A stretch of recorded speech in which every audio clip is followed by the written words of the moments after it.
ഓം ശാന്തി. 24/12/25 പ്രഭാതമുരളി ബാബ്ദാദ മധുബൻ.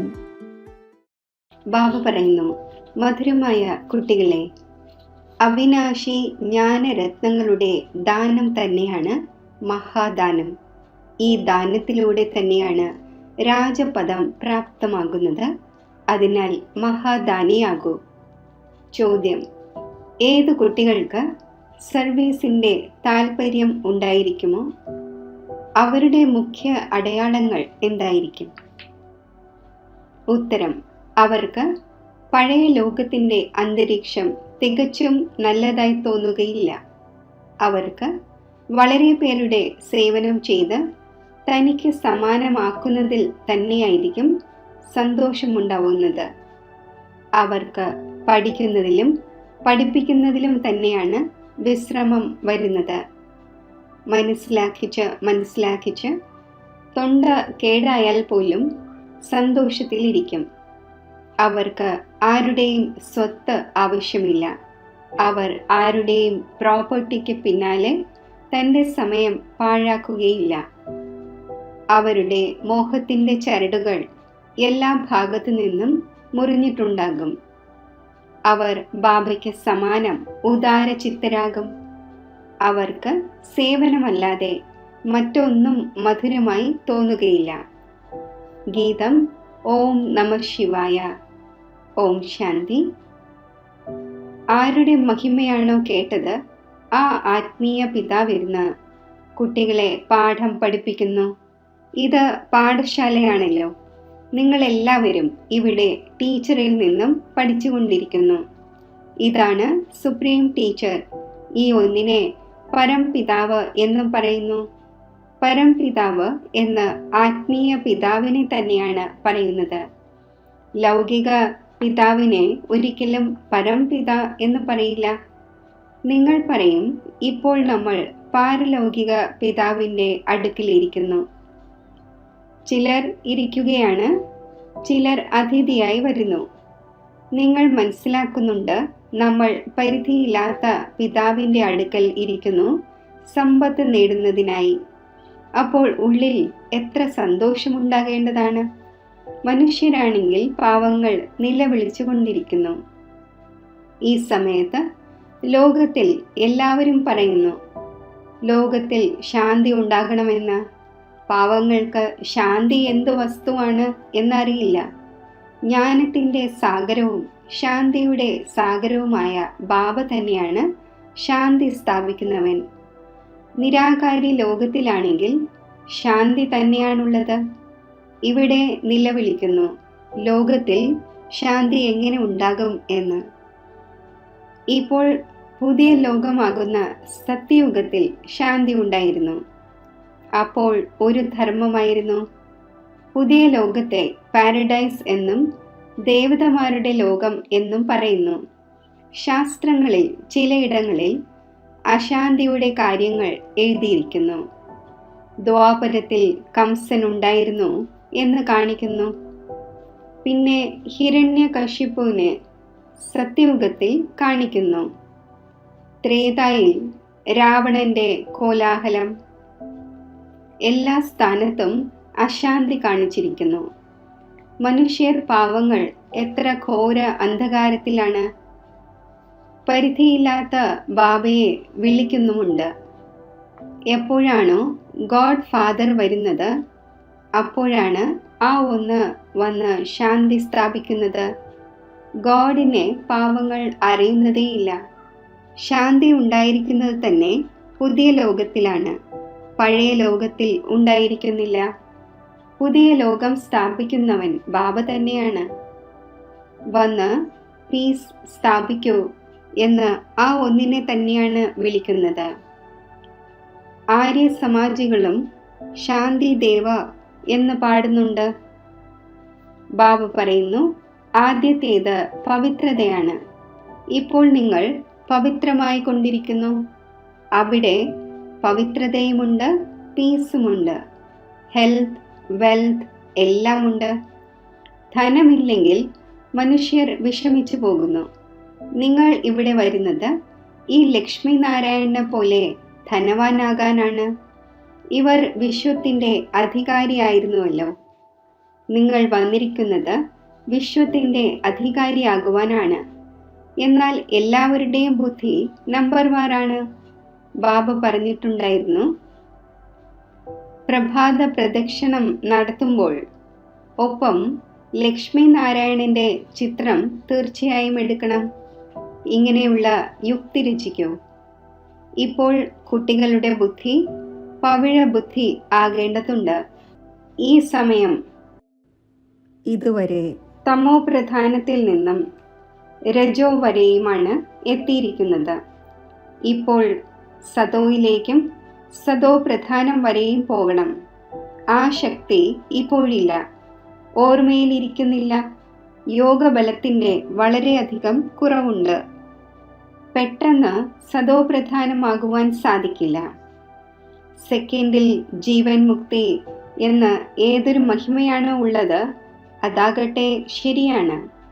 നിങ്ങൾ ബ്രാഹ്മണരായിരിക്കുന്നു. അപ്പോൾ ജീവൻ മുക്തമായി കഴിയുക തന്നെ ചെയ്തു. പിന്നെ ജീവൻ മുക്തിയിലും സർവോത്തമവും മധ്യമവും കനിഷ്ഠവും ഉണ്ടായിരിക്കുന്നു. ആരാണോ ബാബയുടേതാകുന്നത്, അപ്പോൾ ജീവൻ മുക്തി തീർച്ചയായും ലഭിക്കുന്നു. ബാബയുടേതായ ശേഷം പിന്നെ ബാബയെ ഉപേക്ഷിക്കുന്നു എങ്കിലും ജീവൻ മുക്തി തീർച്ചയായും ലഭിക്കും. സ്വർഗത്തിലെ തൂപ്പുകാരായി മാറും. സ്വർഗത്തിലേക്ക് പോകും. ബാക്കി പദവി കുറഞ്ഞതായിരിക്കും ലഭിക്കുക. ബാബ അവിനാശി ജ്ഞാനം നൽകുന്നു. അത് ഒരിക്കലും വിനാശമാകുന്നില്ല. കുട്ടികളുടെ ഉള്ളിൽ സന്തോഷത്തിൻ്റെ വാദ്യം മുഴങ്ങേണ്ടതാണ്. ഈ നിലവിളികൾ ഉണ്ടായതിനു ശേഷം പിന്നെ ആഹാ ആഹാ എന്നതുണ്ടാകണം. നിങ്ങളിപ്പോൾ ഈശ്വരീയ സന്താനമാണ്. പിന്നെ ദേവതാ സന്താനമാകും. ഈ സമയം നിങ്ങളുടെ ഈ ജീവിതം വജ്രതുല്യമാണ്. നിങ്ങൾ ഭാരതത്തിൻ്റെ സർവീസ് ചെയ്ത് ഭാരതത്തെ പീസ്ഫുൾ ആക്കി മാറ്റുന്നു. അവിടെ പവിത്രത, സുഖം, ശാന്തി എല്ലാം ഉണ്ടായിരിക്കുന്നു. നിങ്ങളുടെ ഈ ജീവിതം ദേവതമാരേക്കാൾ ഉയർന്നതാണ്. ഇപ്പോൾ നിങ്ങൾ രചയിതാവായ ബാബയെയും സൃഷ്ടിചക്രത്തെയും അറിയുന്നു. ഈ ഉത്സവങ്ങൾ തുടങ്ങി എന്തെല്ലാമുണ്ടോ അത് പരമ്പരയായി തുടർന്നു വരുന്നു എന്ന് പറയുന്നു. പക്ഷേ എപ്പോൾ മുതലാണ് ഇതാരും അറിയുന്നില്ല. സൃഷ്ടി ആരംഭിച്ചത് മുതൽ എന്ന് മനസ്സിലാക്കുന്നു. രാവണനെ കത്തിക്കുന്നതും മറ്റും പരമ്പരയായി തുടർന്നു വരുന്നു. ഇപ്പോൾ സത്യയുഗത്തിലാണെങ്കിൽ രാവണൻ ഉണ്ടായിരിക്കുന്നില്ല. അവിടെ ആരും തന്നെ ദുഃഖിതരാകുന്നില്ല. അതിനാൽ ഗോഡിനെയും ഓർമ്മിക്കുന്നില്ല. ഇവിടെ എല്ലാവരും ഗോഡിനെ ഓർമ്മിച്ചുകൊണ്ടിരിക്കുന്നു. ഗോഡ് തന്നെയാണ് വിശ്വത്തിൽ ശാന്തി ഉണ്ടാക്കുന്നത് എന്ന് മനസ്സിലാക്കുന്നു. അതിനാൽ പറയുന്നു, വന്ന് ദയ കാണിക്കൂ, നമ്മെ ദുഃഖത്തിൽ നിന്നും ലിബറേറ്റ് ചെയ്യൂ. കുട്ടികൾ തന്നെയാണ് ബാബയെ വിളിക്കുന്നത്. കാരണം കുട്ടികൾ തന്നെയാണ് സുഖം അനുഭവിച്ചത്. ബാബ പറയുന്നു, നിങ്ങളെ പവിത്രമാക്കി കൂടെ കൊണ്ടുപോകും. ആര് പവിത്രമാകില്ലയോ അവർ ശിക്ഷ അനുഭവിക്കും. ഇതിൽ മനസ്സ വാച കർമ്മണ പവിത്രമായിരിക്കണം. മനസ്സും വളരെ നല്ലതായിരിക്കണം. ഇത്രയും പ്രയത്നം ചെയ്യണം. അന്തിമത്തിൽ മനസ്സിൽ ഏതെങ്കിലും വ്യർത്ഥ സങ്കല്പം വരരുത്. ഒരു ബാബയുടേതല്ലാതെ ആരുടെയും ഓർമ്മ വരരുത്.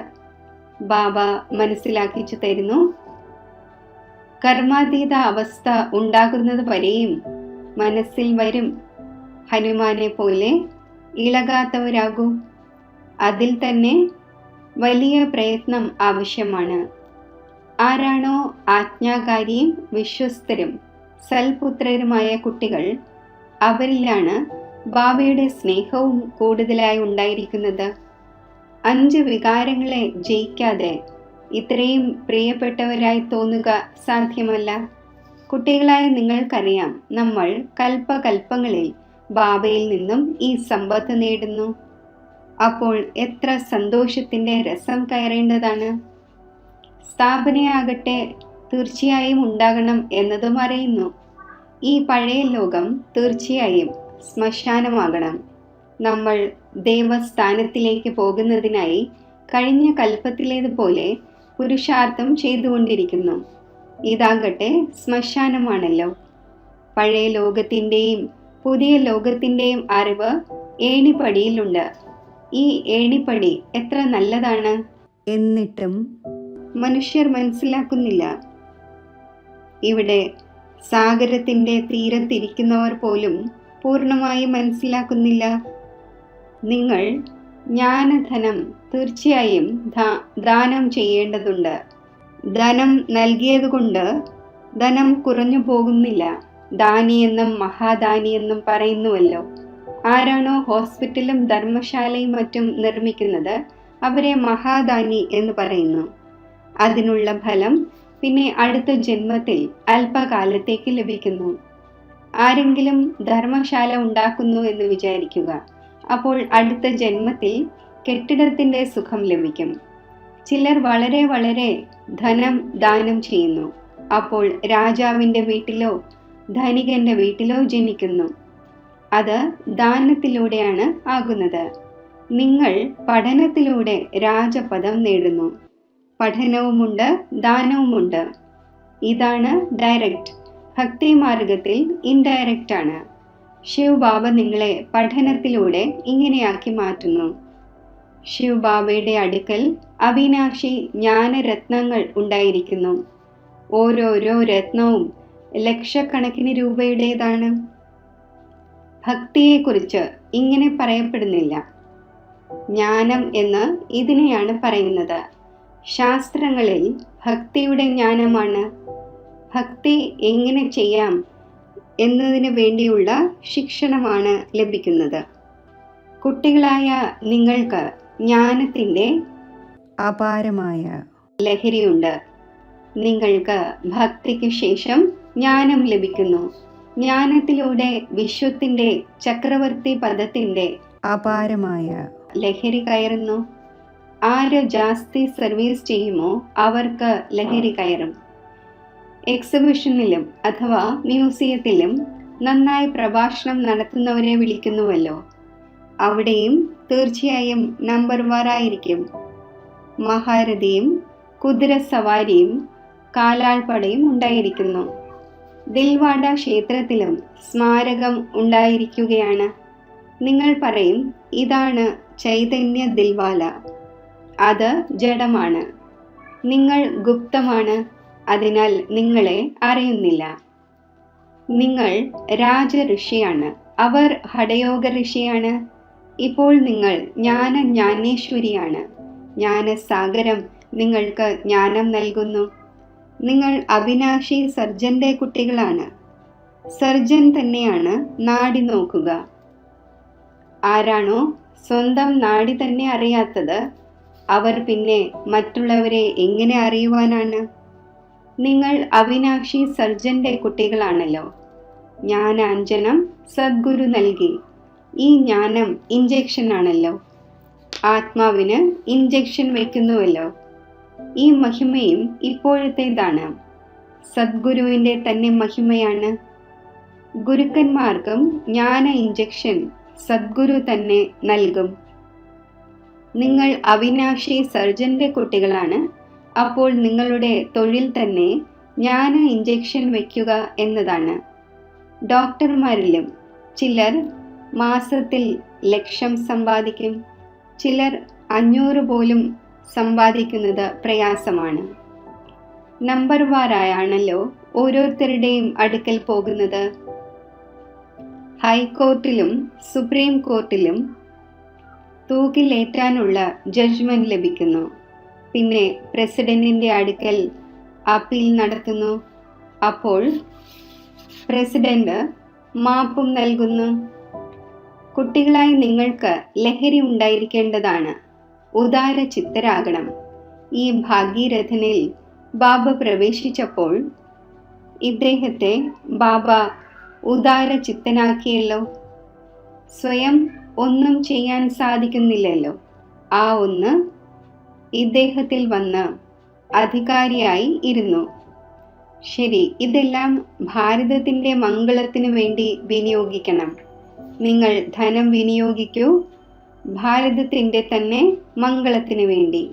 ചിലവിനുള്ളത് എവിടെ നിന്നും കൊണ്ടുവരുന്നു എന്ന് ആരെങ്കിലും ചോദിക്കുകയാണെങ്കിൽ പറയൂ, നമ്മൾ നമ്മുടെ തന്നെ ശരീരവും മനസ്സും ധനവും കൊണ്ട് സേവനം ചെയ്യുന്നു.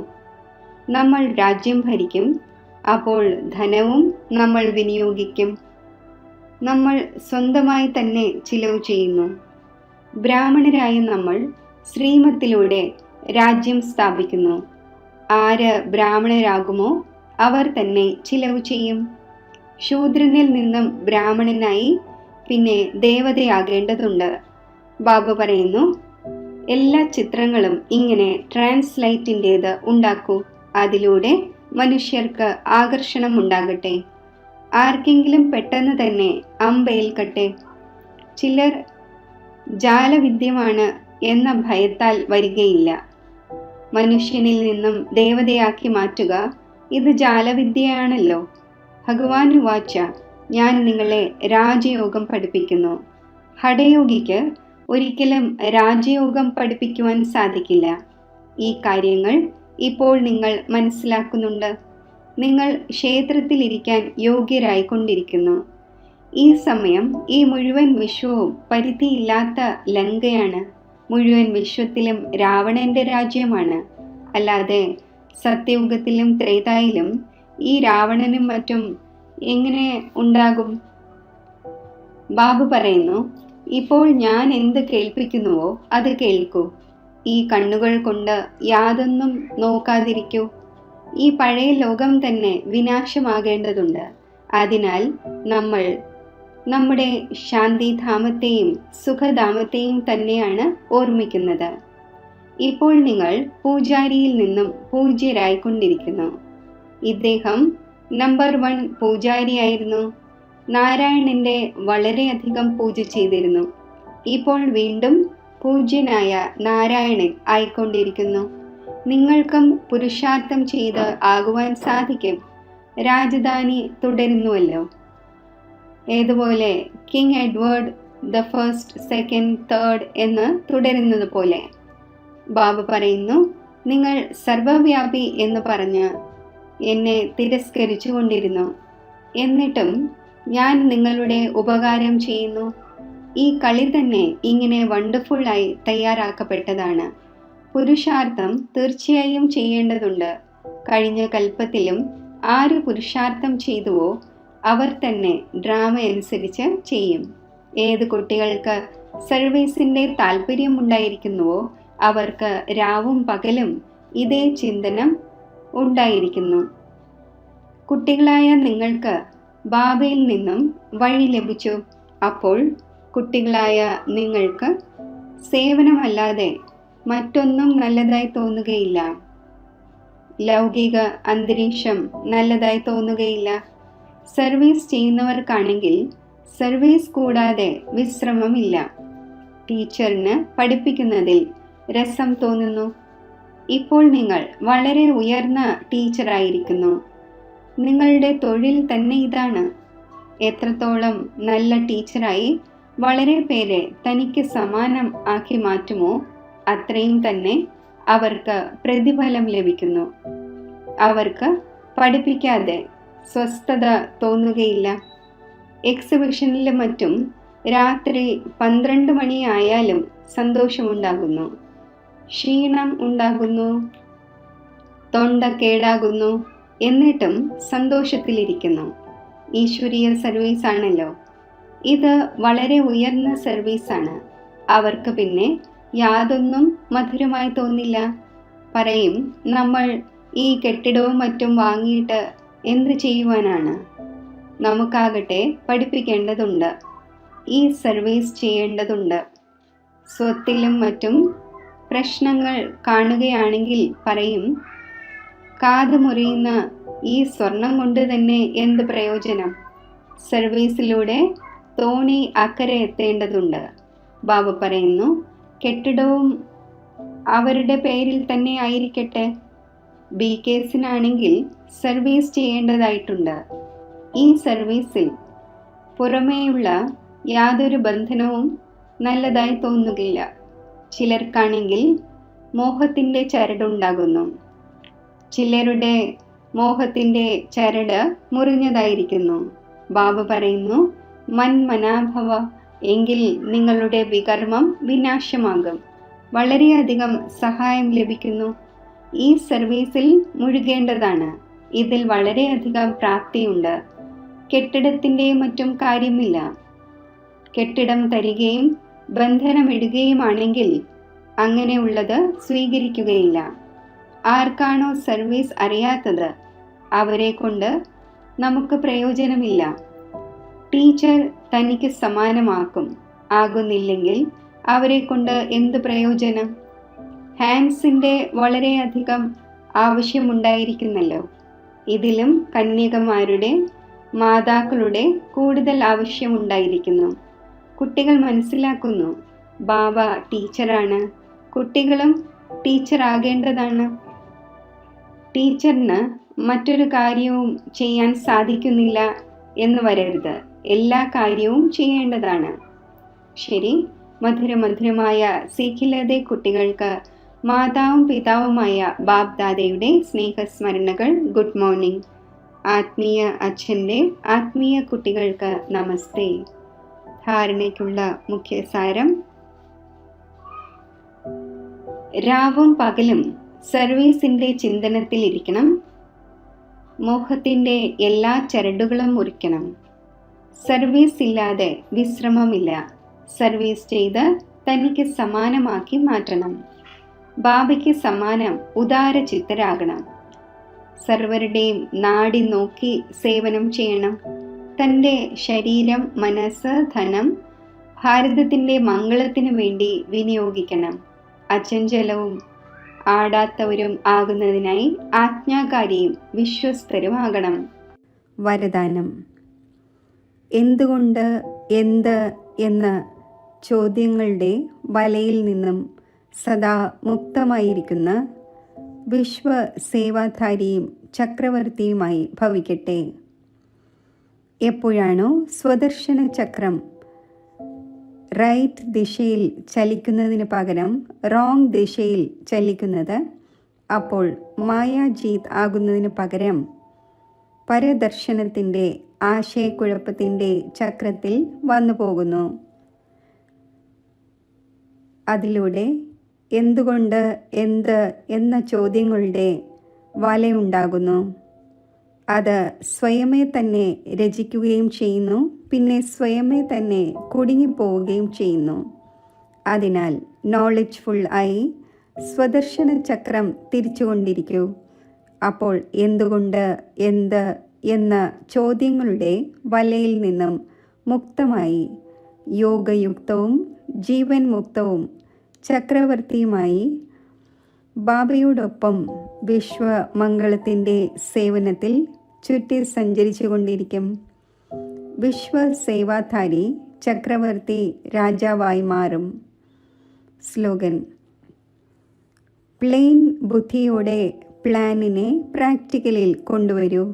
എങ്കിൽ സഫലത അടങ്ങിയിട്ടുണ്ടായിരിക്കും. അവ്യക്ത സൂചന: ഇപ്പോൾ സമ്പന്നവും കർമാതീതവും ആകുന്നതിൻ്റെ ഈണം മുഴക്കൂ. എപ്പോഴാണോ കർമാതീത സ്ഥിതിയുടെ സമീപം എത്തിച്ചേരുന്നത്, അപ്പോൾ ഏതെങ്കിലും ആത്മാവിൻ്റെ നേർക്ക് ബുദ്ധിയുടെ ചായ്വും കർമ്മത്തിൻ്റെ ബന്ധനവും സൃഷ്ടിക്കുകയില്ല. കർമാതീതം എന്നാൽ സർവ കർമ്മബന്ധനങ്ങളിൽ നിന്നും മുക്തം. വേറിട്ടവരായി പ്രകൃതിയിലൂടെ നിമിത്തമാത്രമായി കർമ്മം ചെയ്യിക്കുക. കർമാതീത അവസ്ഥയുടെ അനുഭവം നേടുന്നതിനായി വേറിട്ടവരാകുന്നതിൻ്റെ പുരുഷാർത്ഥം വീണ്ടും വീണ്ടും ചെയ്യേണ്ടി വരരുത്. സഹജമായി സ്വതവേ തന്നെ അനുഭവം ഉണ്ടാകണം. ചെയ്യിക്കുന്നവനും ചെയ്യുന്ന ഈ കർമ്മേന്ദ്രിയങ്ങളും തികച്ചും വ്യത്യസ്തമാണ്. ഓം ശാന്തി.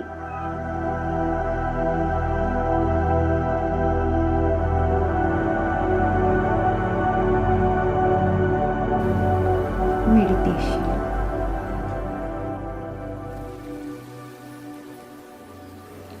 ഈ ശബ്ദത്തിൻ്റെ ലോകത്തിൽ ഇരിക്കവേ ശബ്ദത്തിനുപരി സ്ഥിതിയിൽ ആത്മബോധത്തിൻ്റെ സ്ഥിതിയിൽ ഞാൻ സ്ഥിതി ചെയ്യുന്നു.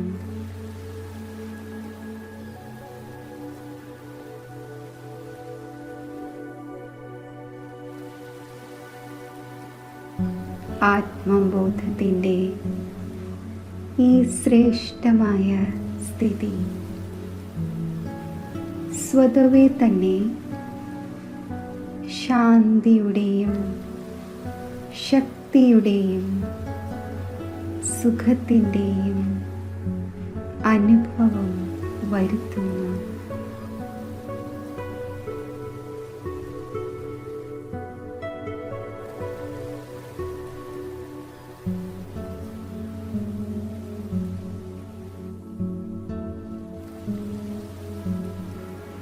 സങ്കല്പശക്തിയുടെ ആധാരത്തിൽ ഞാൻ ഒരു സെക്കൻഡിൽ ശബ്ദത്തിനുപരിയായ ലോകത്തിലെ നിവാസിയാകുന്നു.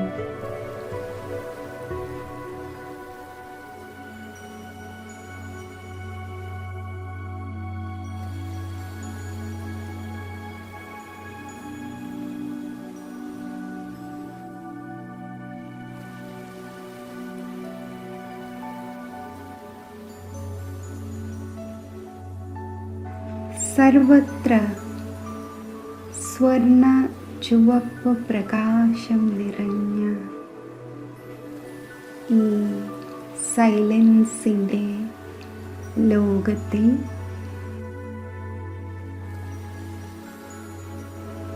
ഞാൻ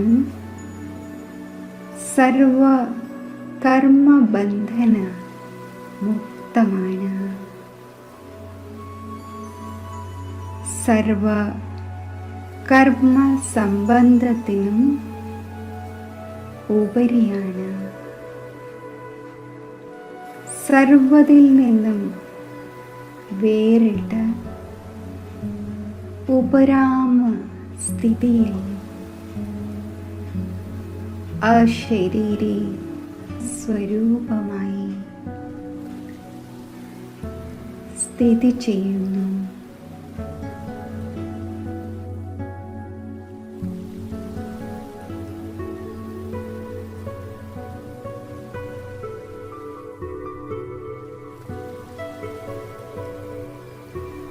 ഈ ഉയർന്ന സ്ഥിതിയിൽ പരമാത്മാ സംഘത്തിൽ സ്വച്ഛമായ മനസ്സോടെ സ്പഷ്ടമായ ബുദ്ധിയോടെ സ്ഥിതി ചെയ്യുമ്പോൾ ആത്മാവിൽ അന്തർലീനമായിരിക്കുന്ന സർവ അലൗകിക ശക്തികളും വികസിതമാകുന്നു.